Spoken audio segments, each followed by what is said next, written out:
קבור מישהו? כן, בטח. איפה הוא? האדמה. בסדר, בבקשה לעזוב את המקום. למה לעזוב את המקום? לעזוב את המקום בבקשה. מי אתה? אנחנו מהוואקף באנו. אתם הוואקף, אני אליעזר מג'וד הגליל, ואכן יש צו בית משפט שאסור לכם לקבור פה. מי אומר? למה? זה וואקף. מה? גש למנכ"ל של הוואקף, יש לו מה יש לו? מכתב מהבית משפט שאסור אתם, מה יש לכם בו? זהו, אני לא רוצה להמשיך לדבר. אבל אתם עושים בו בלגן. עבריינות, אתה עושה עבודה של עבריינות. בית הקברות לא ישראלי. אני לא רוצה עכשיו לדבר, אני עסוק, אני עובד. למה עושים ככה? הסברתי לך הכל, גש למנהל שלך, הוא יסביר לך. אין לי זמן, תודה. منين حضرتك انت؟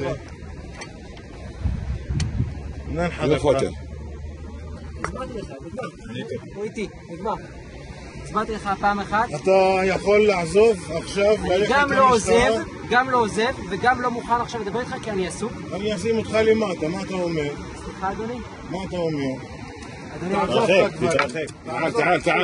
تعال תבואו למשטרה. תקשיב לי טוב. בוא, תבואו למשטרה. אני המשטרה הייתה פה לפני רגע ואישרה לי. לך תבואו בבקשה למשטרה. אל תנגע בו. אל תנגע בו. זה בית הקברות. למה אתם עושים ככה? להתרחק בבקשה, זה עבודה, זה מסוכן. בסדר, יש למשטרה אם יש לך בעיה. תודה רבה. עכשיו אני...